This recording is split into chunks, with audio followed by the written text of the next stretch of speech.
فوز أمري إلى الله إن الله بصير بالعباد ولا حول ولا قوة إلا بالله العلي العظيم حسبنا الله ونعم الوكيل نعم المولى ونعم النصير أعوذ بالله من الشيطان اللعين الرجيم بسم الله الرحمن الرحيم الحمد لله الذي لا مضاد له في ملكه ولا منازع له في أمره ولا شبيه له في عظمته ثم الصلاة والسلام على رسوله الكريم الأمي المكي المدني القرشي الهاشمي أبي القاسم محمد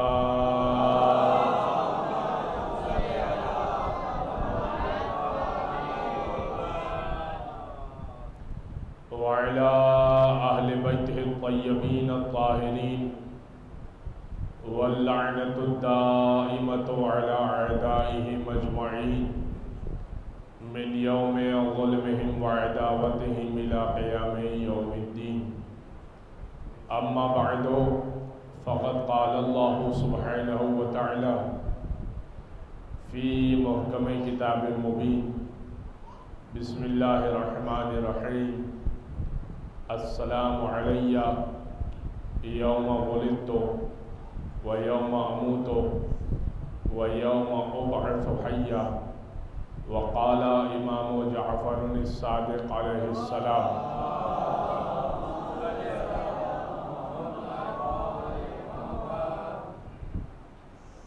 أشهد أنك كنت نورا أشهد أنك قد أقمت الصلاة وآتيت الزكاة وأمرت بالمعروف ونهيت عن المنكر وتلوت الكتاب حق تلاوته صلوات على محمد وآل محمد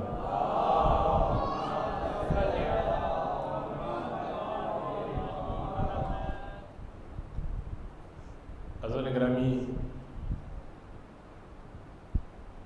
سلسلے وار گفتگو کی یہ 8ویں گفتگو ہے، اور جیسے کہ میں نے عرض کیا تھا کہ یہ عنوان مکمل نہ ہو پائے گا زیارت وارثہ کا۔ اس سے قبل کہ ہم زیارت کے عنوان پر گفتگو کریں، ایک لفظ ہے صلہ، سواد سے صلہ، اس کا مطلب ہوتا ہے بدلہ۔ کیا صلہ آپ نے مجھے دیا، کیا صلہ میں نے آپ کو دیا، صلہ۔ تو ایک سواد سے صلہ ہوتا ہے، ایک سین سے صلہ ہوتا ہے، لباس صلہ ہوا ہے یا نہیں ہے۔ ایک سواد سے صلہ ہے، ایک سین سے صلہ ہے۔ اسی طرح ایک لفظ ہے دیا، اس کے 2 معنی ہیں۔ آپ نے کوئی تحفہ دیا مجھے، میں نے کوئی تحفہ آپ کو دیا، اور ایک دیا وہ ہوتا ہے جو جلایا جاتا ہے۔ یہ باتیں محفوظ ہو گئی۔ اب سنیے گا جو میں پیش کرنا چاہ رہا ہوں۔ تیرا لباس شریعت ولا کے دھاگے سے، تیرا لباس شریعت ولا کے دھاگے سے، اگر صلہ ہی نہیں ہے تو پھر صلہ بھی نہیں۔ اندھیری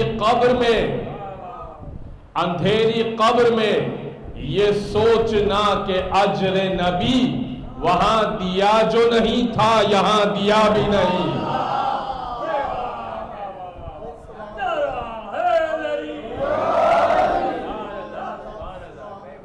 بغیر حب علی کے جو پڑھ رہا ہے نماز، بغیر حب علی کے جو پڑھ رہا ہے نماز، نماز پڑھ بھی رہا ہے ہوئی ادا بھی نہیں۔ اور جسے علی کی محبت میں موت آ جائے، جسے علی کی محبت میں موت آ جائے، مزہ یہ ہے کہ وہ مر بھی گیا مرا بھی نہیں۔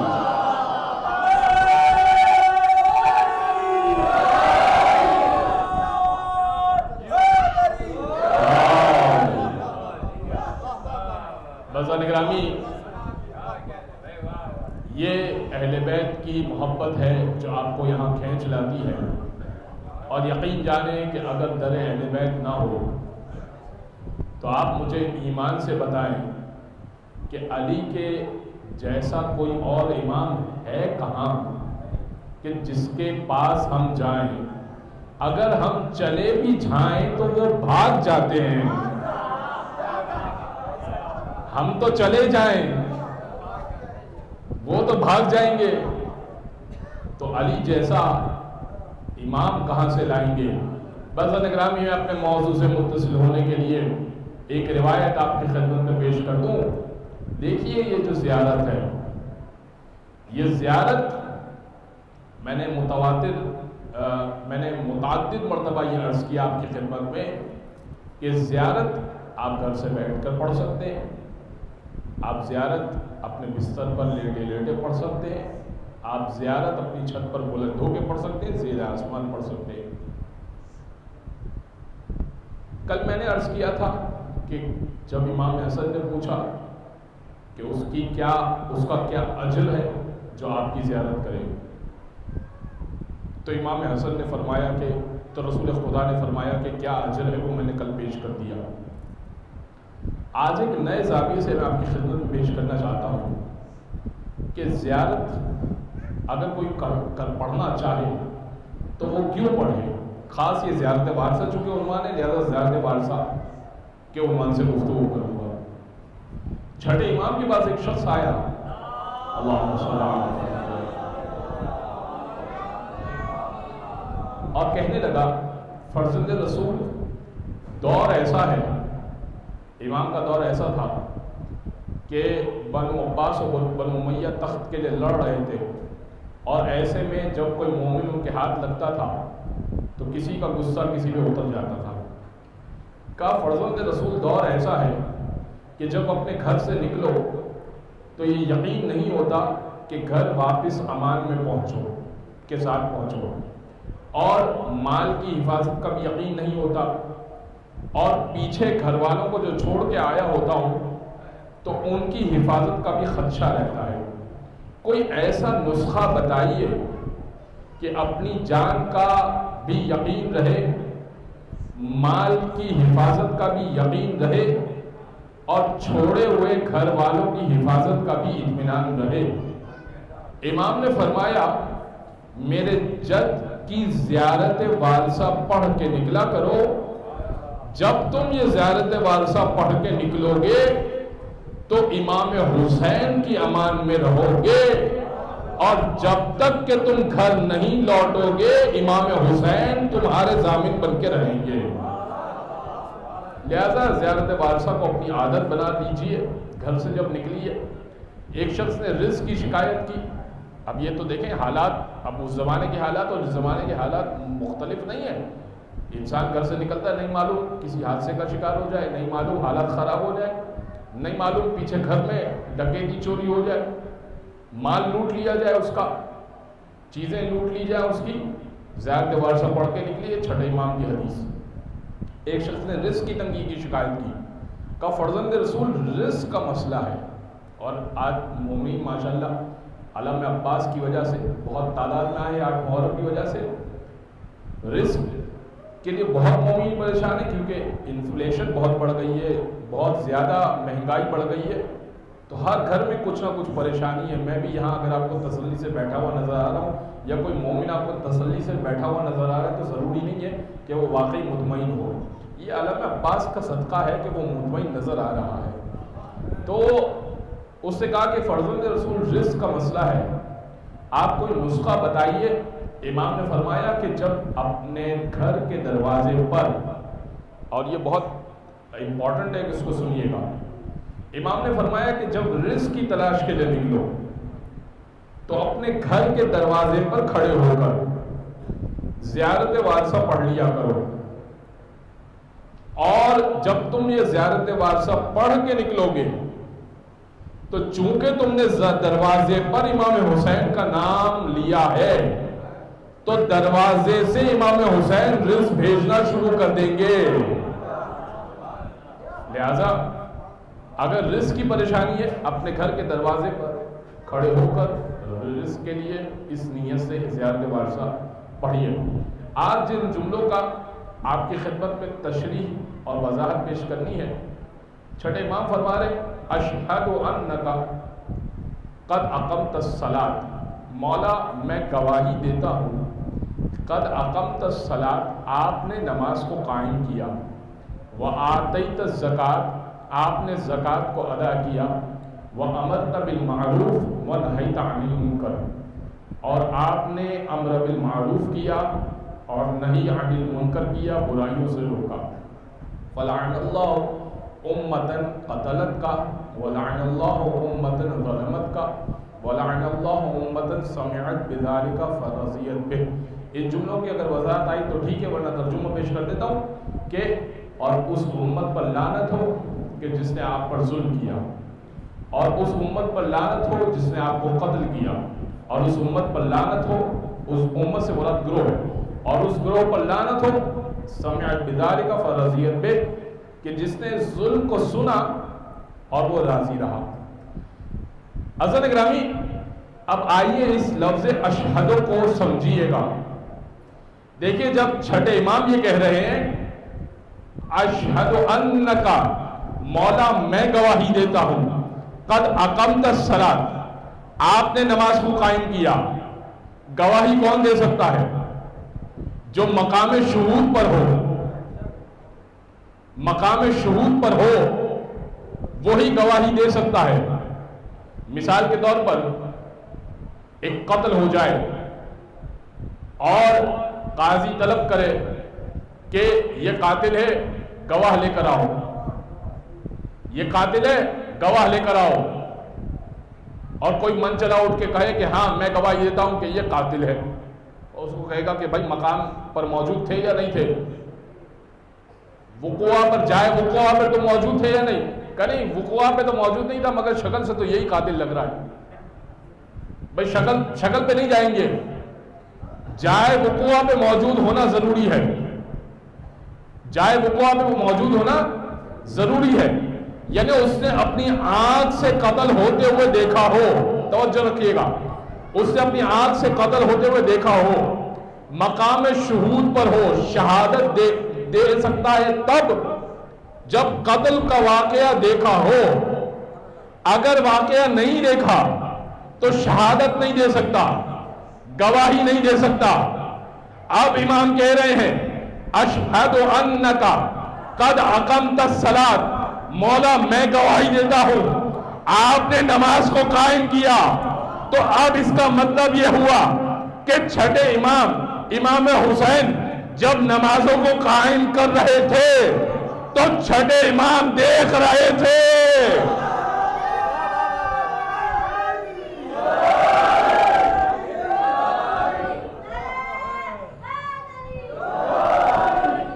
چھٹے امام شہود کی منزل پر تھے، تبھی وہ کہہ سکتے ہیں اشہد انک قد اقمت الصلاۃ، میں گواہی دیتا ہوں آپ نے نماز کو قائم کیا۔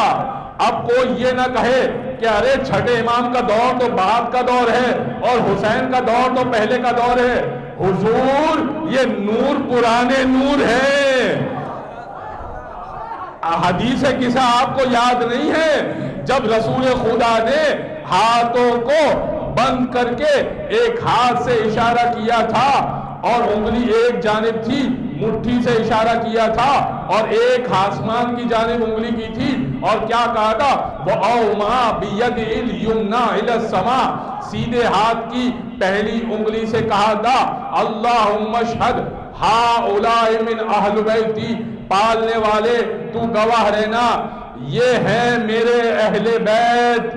تو ابھی تو اہل بیت میں فقط حسین تک موجود ہیں، فقط حسین تک موجود ہیں، اور ہم تو اہل بیت میں محمد باقر کو بھی لے رہے ہیں، امام زین العابدین کو بھی لے رہے ہیں، محمد باقر کو بھی لے رہے ہیں، جعفر صادق کو بھی لے رہے ہیں، موسی کاظم کو بھی لے رہے ہیں، الی آخر مہدی تک کو لے رہے ہیں۔ کیسے لے رہے ہیں؟ کیسے لے رہے ہیں؟ سوال تو یہ ہے کہ جب حضور نے چادر کو تان کے کہا کہ اللہم اشہد ہؤلاء من اہل بیتی، پالنے والے یہ تو گواہ رہنا یہ ہے میرے اہل بیت، تو فقط یہ ہے وہ ہے نا اہل بیت، یہ پنجتن اہل بیت ہوئے، بقیہ اہل بیت میں شامل نہیں ہونے چاہیے تھے. یاد رکھیے جب جبریل نے پوچھا تھا کہ چادر کے نیچے کون ہے, یا رب ومن تحت الکسا, پالنے والے چادر کے نیچے کون ہے, میں ہاتھ جوڑ کے عرض کروں گا جبریل تم تو محمد مصطفیٰ کو بھی جانتے ہو, علی کو بھی جانتے ہو, فاطمہ کو بھی جانتے ہو, حسن کو بھی جانتے ہو, حسین کو بھی جانتے ہو, تو پھر پوچھ کیوں رہے ہو چادر کے نیچے کون ہے؟ عجب نہیں, جبریل کا جواب ہو چادر کے نیچے پانچوں اکٹھے ہو چکے ہیں, نور یکجا ہو چکے ہیں, وہی محمد پہ اتارنی ہے. کیسے معلوم کروں ان میں سے نور محمد کون سا ہے؟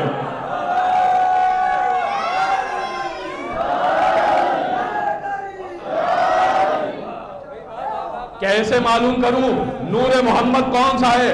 تو اب جب جبریل نے سوال کیا تھا کہ یا رب ومن تحت الکسا, اے پروردگار یہ بتا چادر کے نیچے کون ہے, تو پروردگار نے کہا تھا ہم فاطمہ نہیں, ہم اہل بیت النبوہ و معدن الرسالہ, ہم فاطمہ و ابوہا و بعلوہا و بنوہا. دیکھیں اللہ کا جواب بڑا پریسائز ہے, ہم اہل بیت النبوہ یہ نبوت والے ہیں, و معدن الرسالہ یہ رسالت کی کان ہے. میں نبوت والے اور نبی والے سمجھاؤں گا. میں نے حضرت نوح کے واقعے میں یہ بات پڑھ لی تھی کہ نوح نے اپنے بیٹے کنان کو چڑھانا چاہا کشتی پر, تو پروردگار نے کہا یا نوح انہو لیس من اہلک انہو عمل غیر صالح, اے نوح کنان ایمان نہیں لایا, یہ تیرے اہل بیت میں سے نہیں ہے, اس کا عمل اچھا نہیں ہے. تو نبی والے تو برے ہو سکتے ہیں, نبوت کا عہدہ جتنا پاک ہوگا اتنے نبوت والے بھی پاک ہوں گے. اللہ یہ نہیں کہہ رہا یہ نبی والے ہیں, ہم اہل بیت النبی نہیں کہہ رہا, ہم اہل بیت النبوہ کہہ رہا ہے, یعنی عہدے سے تعارف کروا رہا ہے, یعنی عہدہ میرا جتنا پاک ہے اتنے یہ پاک ہیں. نبی والے غلط ہو سکتے ہیں, کیونکہ نوح کا بیٹا غلط تھا, نوح کی بیوی غلط تھی, لوط کی بیوی غلط تھی. اللہ کہتا کہ یہ نبی والے ہیں, تو جبریل کہہ سکتے تھے کہ ہو سکتا ہے اچھے ہو سکتا ہے اچھے نہ ہو. نہیں, نبوت والے ہیں, ہم اہل بیت النبوہ و معدن الرسالہ, اور یہ رسالت کی کان ہے.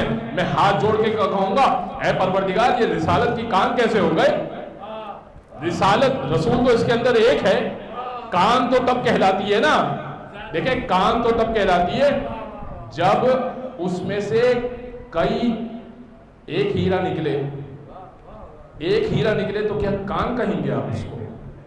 نہیں, ہیرے نکلتے رہیں مسلسل تو ہے کان. اللہ کہہ رہا ہے معدن الرسالہ, یہ ہے رسالت کی کان. پالنے والے رسول تو تیرا ایک ہے, یا رسول بے معنی اصطلاحی نہیں ہے, رسول بے معنی لغوی ہے. لغت میں رسول کا مطلب ہوتا ہے چنا ہوا.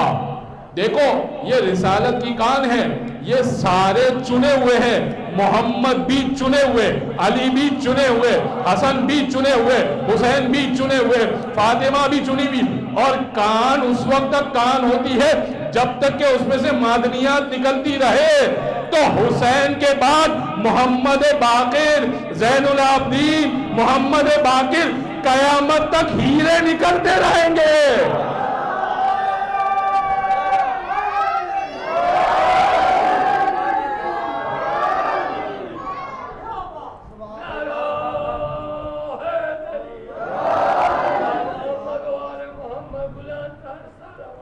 اللہم صلی علی محمد.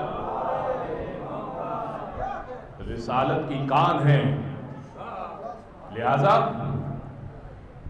امام جب کہہ رہے ہیں اشہدو, میں گواہی دیتا ہوں, تو اس منزل پر ہیں کہ گواہی دے سکتے ہیں, شہود کی منزل پر ہیں. اشہدو انک قد اقمت الصلاۃ, میں گواہی دیتا ہوں کہ حسین نے نماز کو قائم کیا. نماز قائم کرنے کا مطلب آپ سمجھتے ہیں؟ دیکھیں میرے اور آپ کے مرحلے پر اور ہے, امام کے مرحلے پر اور ہے. میرے اور آپ کے مرحلے پر نماز قائم کرنے کا مطلب یہ ہے کہ نماز توجہ سے پڑھی جائے. اقیموا الصلاۃ وآتوا الزکاۃ، نماز قائم کرو، زکوٰۃ ادا کرو، نماز توجہ سے پڑھو. اس کی مثال پیش کر دیتا ہوں کہ امام زین العابدین کے دور میں اللہم صلی علی محمد،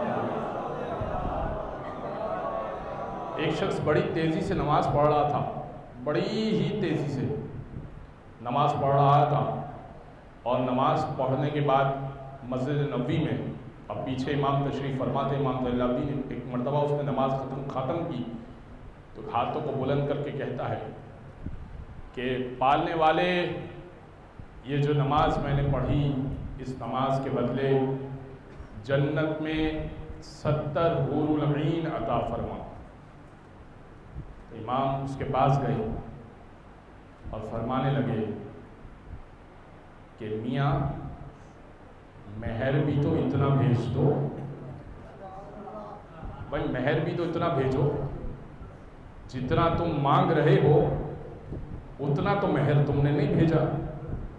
پھر امام نے فرمایا کہ نماز ایسے نہیں پڑھو کہ جیسے کوا دانے کو چگا کرتا ہے، نماز ایسے پڑھو کہ مکمل رکوع و سجود ہو. تیزی سے نماز نہیں پڑھا کرو کہ تب کوا دانے کو چگ رہا ہے، اٹھک بیٹھک، ایسے نماز نہیں ادا کیا کرو. لہٰذا ہمارے لیے اقیم الصلاۃ کا مطلب یہ ہے کہ نماز توجہ کے ساتھ پڑھی جائے، اذان و اقامت کہہ کر نماز پڑھی جائے، اگرچہ واجب نہیں ہے، بعض لوگ سمجھتے واجب ہے، کہہ دی جائے تو بہت اچھا ہے. ایک شخص نے یہاں روایت ذہن میں آ گئی تو میں عرض کر دوں، بعض لوگ بیٹے کی خاص خواہش مند ہوتے ہیں. مولا رضا سے کسی نے کہا کہ مولا اللہم صلی علی محمد وسلم، مولا رضا سے اس نے کہا کہ مولا میرے یہاں اولاد تو ہے مگر بیٹے کی خواہش ہے مجھے. امام نے کہا کہ گھر میں بلند آواز سے اذان دیا کرو، اللہ تمہیں بیٹا عطا کرے گا. تو ایک حل یہ بھی ہے کہ اگر کسی کو خاص بیٹے کی خواہش ہو تو اس کو آزما کے دیکھیں، مولا کی حدیث. تو ہمارے لیول پر یہ ہے کہ نماز کو اذان و اقامت کے ساتھ ادا کیے کریں، توجہ کے ساتھ. انسان کی توجہ یہ ہے اقیم الصلاۃ. لیکن امام کے لیول پر کیا ہے؟ اقمت الصلاۃ، آپ نے نماز کو قائم کیا. ہاں کیا ہم یہ کہہ سکتے ہیں کہ امام نماز توجہ سے پڑھے گا؟ تو پڑھتا ہی توجہ سے، بھائی وہ پڑھتا ہی توجہ سے ہے. پھر امام کے لیے کیسے کہا جائے گا کہ قد اقمت الصلاۃ، آپ نے نماز کو قائم کیا؟ اس کا مطلب کوئی اور چیز ہے جو امام کے مرحلے پر ہے، جو ہمارے مرحلے پر نہیں ہے. اب آئیے ذرا ساتھ چلیے میرے، دیکھیے میں اور آپ اگر نماز میں 2 رکوع پڑھ لیں ایک رکعت میں، نماز باطل ہے. کہ بھائی 2 رکوع ہی تو کر رہے ہیں، اللہ کے سامنے 2 مرتبہ تو جھک رہے ہیں. نہیں، تمہارے دل کا نام نماز نہیں ہے. محمد مصطفیٰ نے جیسے کہا ہے ویسے نماز پڑھنی ہے.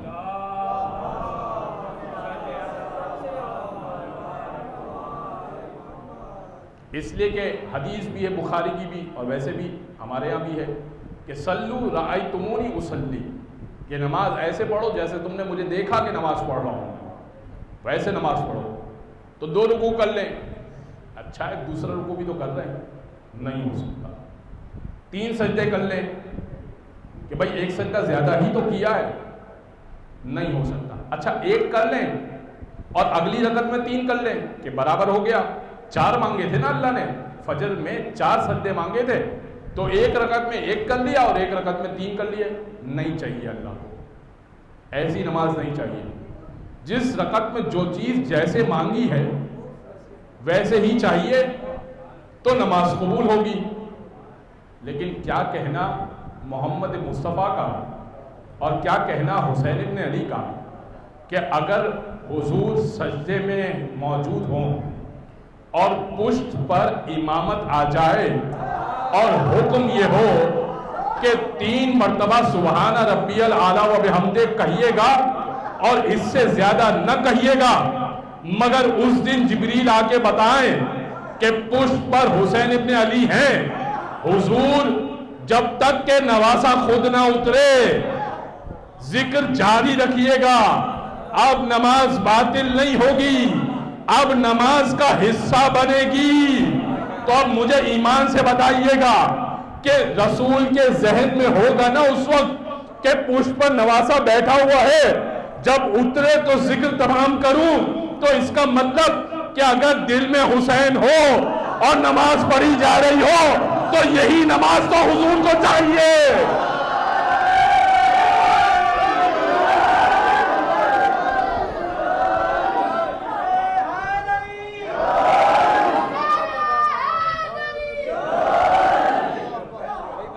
بھئی یہی نماز تو حضور کو چاہیے کہ نماز ہو بھی رہی ہو اور دل میں حسین ابن علی ہو.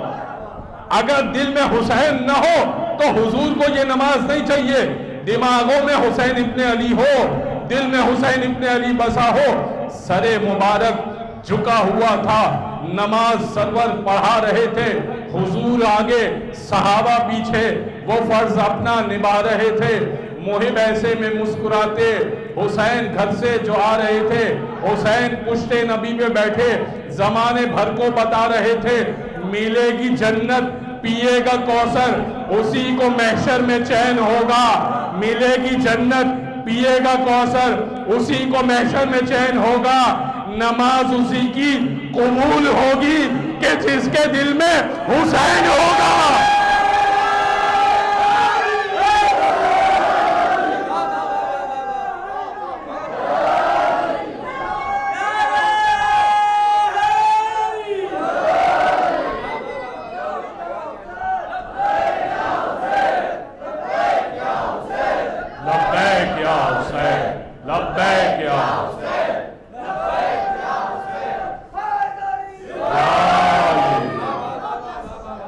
اشہد انک قد اقمت الصلاۃ. حسین آپ نے نماز قائم کی تو حضور نے 70 مرتبہ ذکر ادا کیا. اب صحابہ پریشان اٹھ کے دیکھ رہے ہیں کہ حضور کو ہوا کیا ہے, حضور کو ہوا کیا ہے.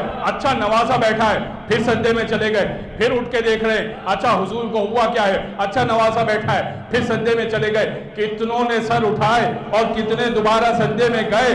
اور حسین نے بھی یہ کہہ کر اترے پشت مبارک سے کہ یا رسول اللہ 70 مرتبہ ذکر کہا ہے, 70 کا جواب 72 سے نہ دوں تو حسین نہیں ہوں.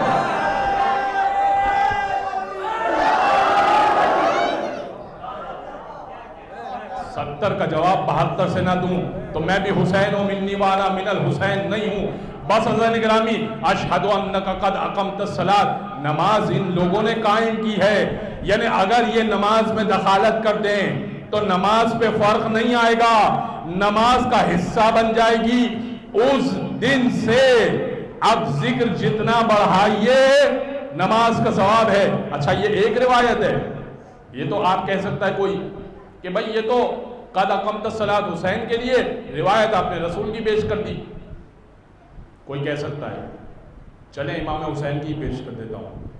رسول ابھی تکبیر پڑھا رہے تھے, شیخ صدوق نے امالی میں سے لکھا, رسول ابھی تکبیر نواسے کو ساتھ لے کر آئے تھے مسجد نبوی میں.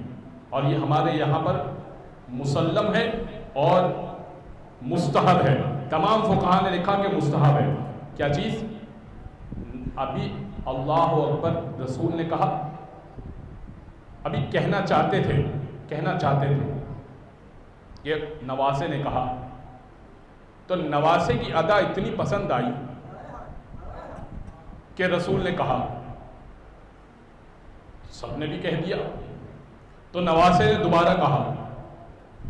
مجھے ایمان سے بتائیے دوسری تکبیر پہ نماز باطل ہوتی ہے یا نہیں ہوتی ہے؟ جان بوجھ کر دوسری تکبیر پہ نماز باطل ہے یا نہیں ہے؟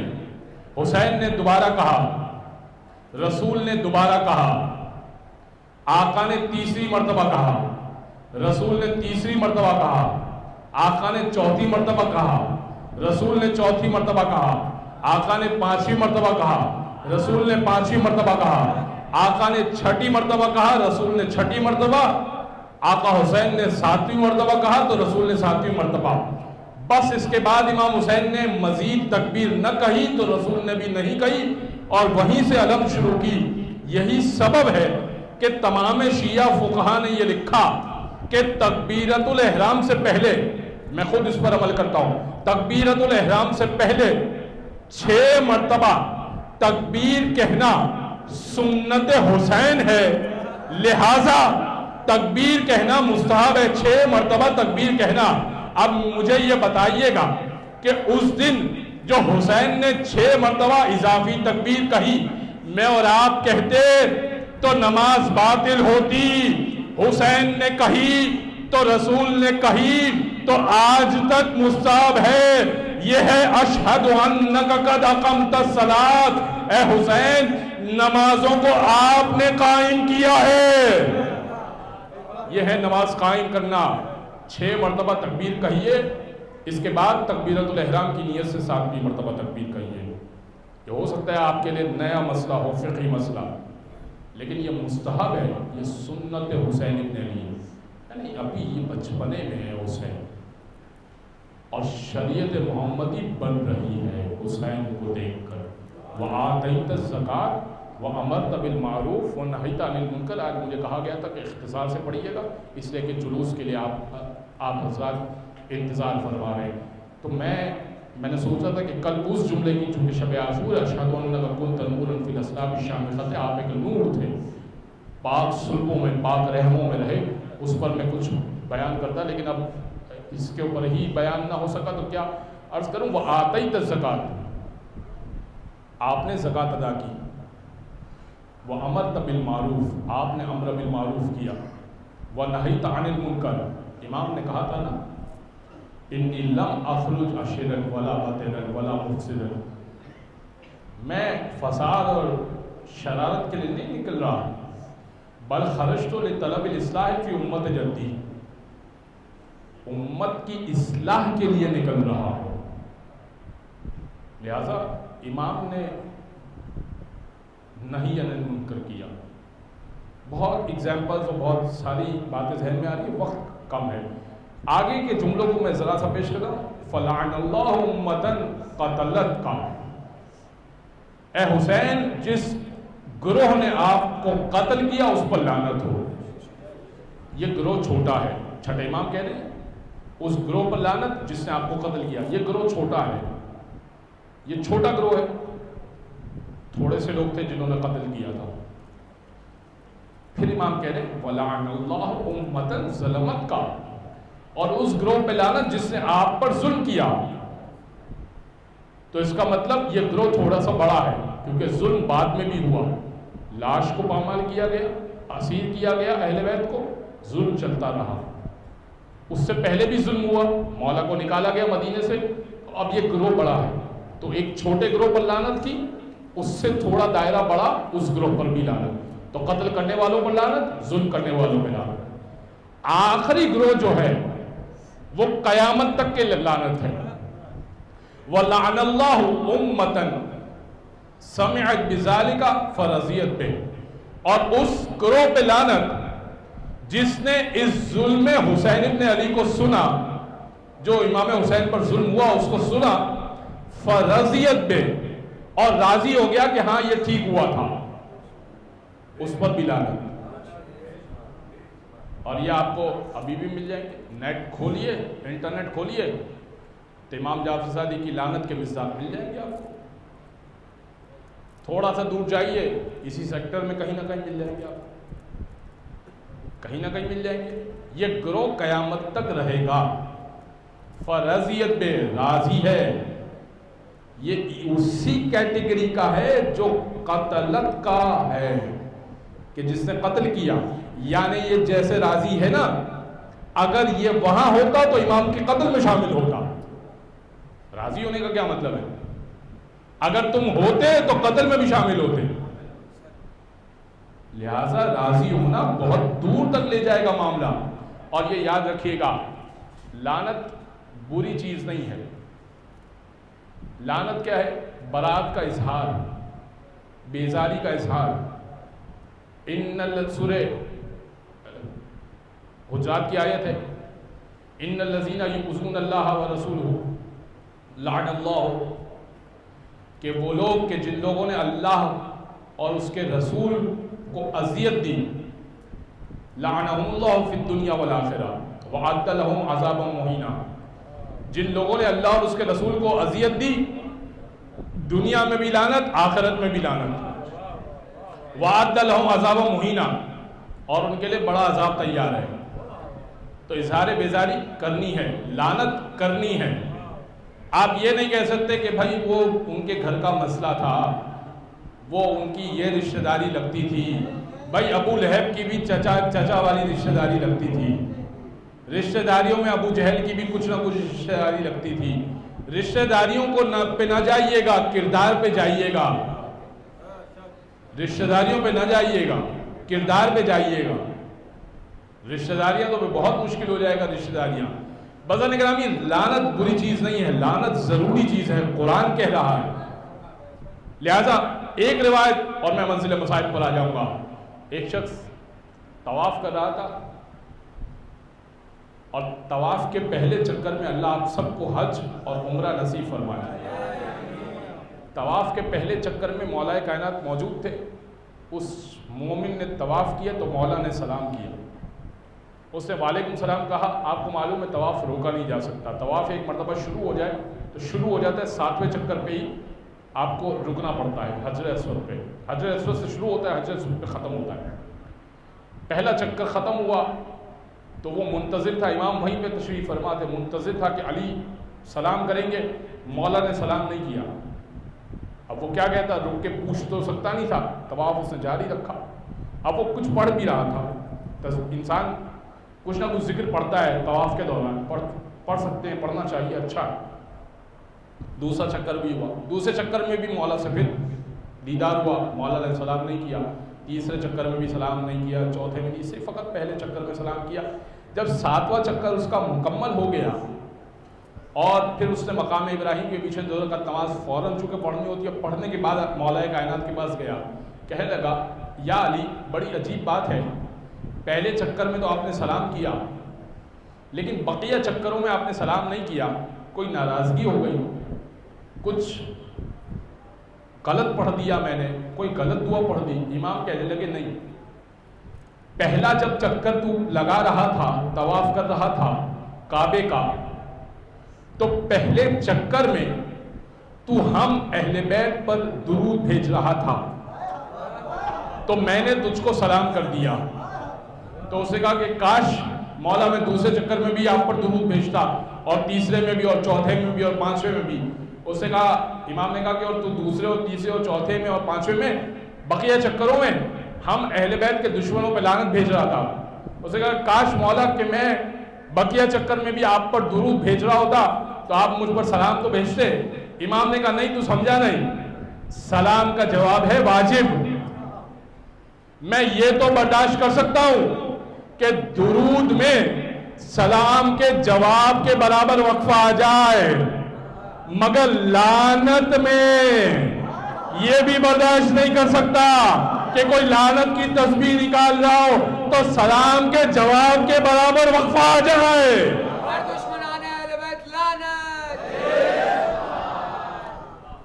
لہذا لعنت بہت امپورٹنٹ چیز ہے، دشمنوں سے بیزاری۔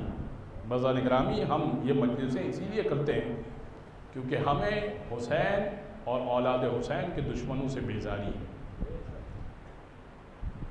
آج جس شہید کا تذکرہ کرنا ہے، اس شہید کے لیے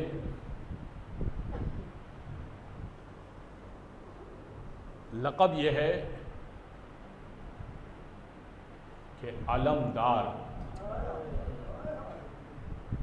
اور بچپن سے امتحان سمجھیے گا کہ امتحان کیا ہے، شاید میں بیان کر سکوں، یہ امتحان بہت بڑا تھا۔ بچپن سے کسی کو یہ کہا جائے کہ ایک بہت بڑی جنگ ہونی، فتح تمہارے نصیب میں ہوگی، تلوار تم چلا سکتے ہو، پالا تمہیں اسی لیے ہے، تمہاری ماں سے شادی اسی لیے کی تھی، تمہارا خاندان تو بہت بہادر ہے، تم میرے بیٹوں کو تلوار بازی سکھا دو، تم میرے بھائی کے بیٹوں کو تلوار بازی سکھا دو، اور جب وہ جنگ کا وقت آ جائے تو کہا جائے آج تلوار نہیں چلانا۔ کیسا بڑا امتحان۔ حضرت عباس سے بچپن سے کہا گیا، عباس آپ بنی کلاب سے ہیں، آپ جری قبیلے سے ہیں، علی نے شادی ہی اس لیے بنی کلابیہ سے کی کہ ایک جری بیٹا پیدا ہو، ایک بہادر بیٹا پیدا ہو۔ عباس جب حسین پر آنچ آئے گی نا، آپ نے چھوڑنا نہیں ہے دشمن۔ عباس علی اکبر کو سکھا دیجئے تلوار بازی، عباس قاسم کو نیزہ بازی سکھا دیجئے۔ ہر ایک نے تربیت لی عباس سے۔ صفین کے معرکے میں حضرت عباس نے بھی اپنا حصہ ڈالا، لیکن اللہ نے امتحان میں حضرت عباس بار بار ابوالفضل عباس آتے ہیں، آقا جنگ کی اجازت تو دیجیے۔ نہیں عباس جنگ کی اجازت نہیں دے سکتے، آپ سے وصالار ہیں۔ آخری میں سب سے آخری شہید جو ہے نا حضرت علی اصغر سے پہلے وہ مورخین نے لکھا کہ حضرت عباس،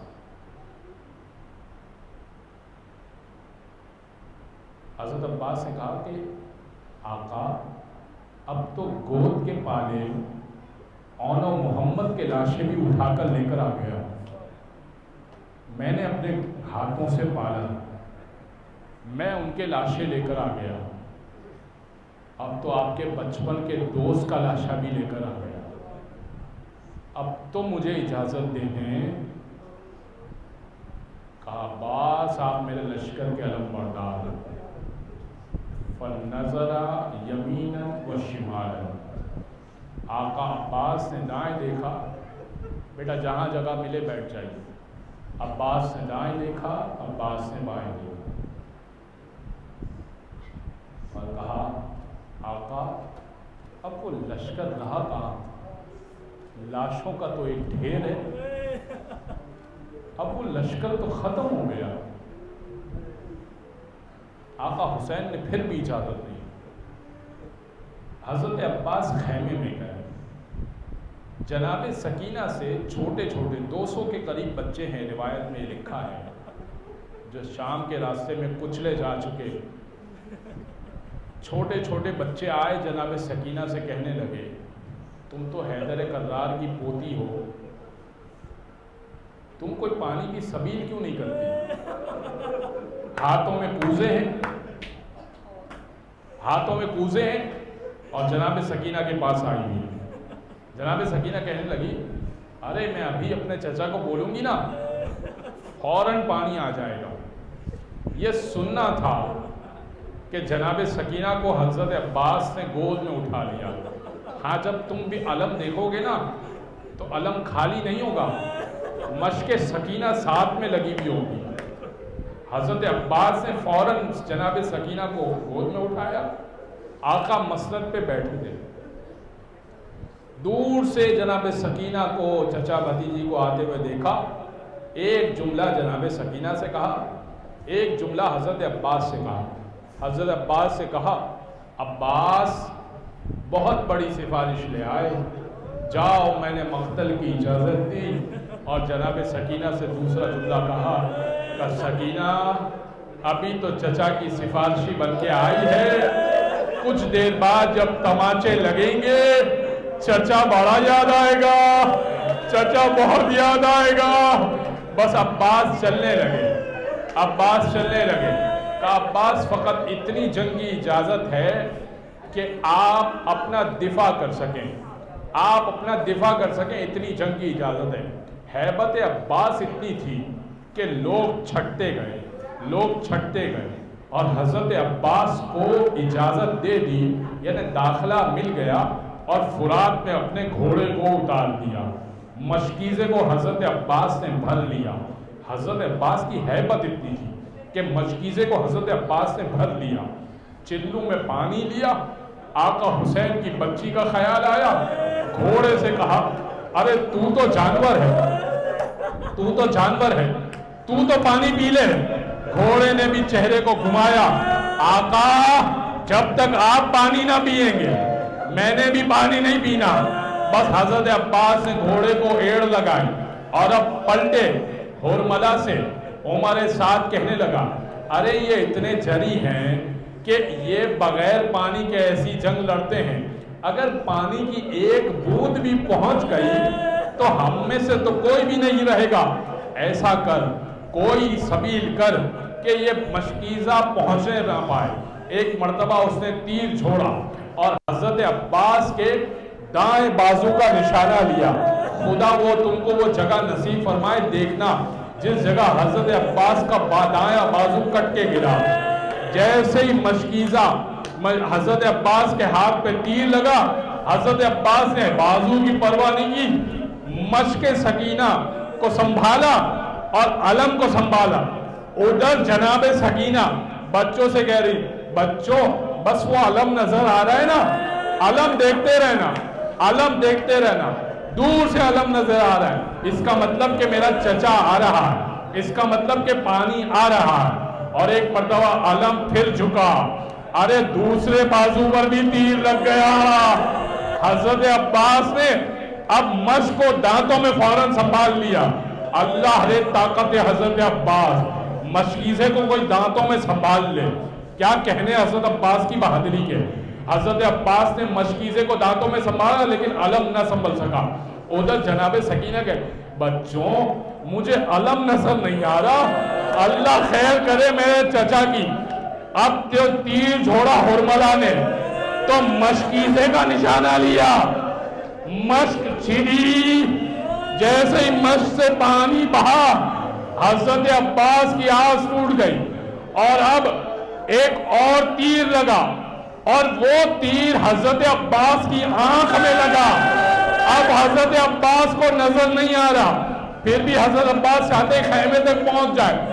اب کسی نے پیچھے سے گرز مارا، جیسے ہی گرز مارا حضرت عباس گھوڑے پہ سنبھل نہ پائے، زمین کربلا پر آئے۔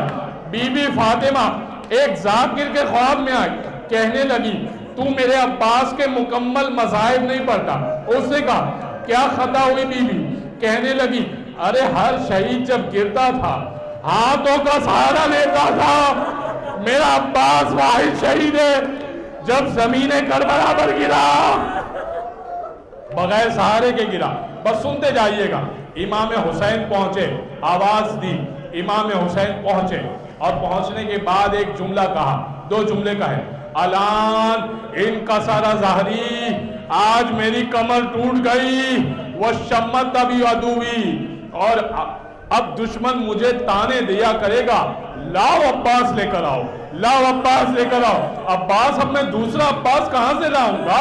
اور اب عباس کے سر کو اپنی گود میں رکھا۔ بس دو جملے سن لو، تم رو چکے۔ عباس کے سر کو اپنی گود میں رکھا۔ عباس کوئی خواہش ہے، کوئی حاجت ہے؟ کہاں میں نے ام البنین سے سنا تھا، سن لو، دو جملے سن لو۔ کہاں میں نے ام البنین سے سنا تھا، اپنی مادر گرامی سے سنا تھا، جب میں پیدا ہوا تھا تو میں نے آپ کی زیارت کی تھی، اور اب میں جب جانے والا ہوں اس دنیا سے تو میں چاہتا ہوں کہ آپ کی زیارت کروں، مگر میری ایک آنکھ میں تیر ہے اور ایک آنکھ میں خون ہے۔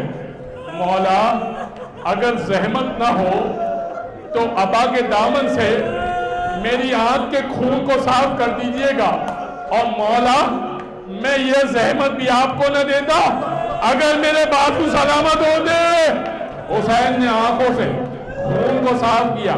عباس کوئی دوسری حاجت ہے؟ بس میں نے تمام کر دیا، میں نے وہ حاجتیں نہیں پڑھ رہا، آپ بہت سن چکے۔ میں وہ حدیث نہیں پڑھا جو امام حسین نے بیان کی. کہا کہ عباس کوئی دوسری خواہش ہے؟ کہا آقا میری لاشے کو خیمے میں نہ لے جائیے گا. کہا عباس خیمے میں کیوں نہ لے کے جاؤں؟ کہا خیمے میں اس لیے نہ لے کے جائیے گا، سکینہ سے وعدہ کیا تھا پانی لے کے آؤں گا، میں سکینہ سے شرمندہ ہوں. ماتم ابوالفضل عباس.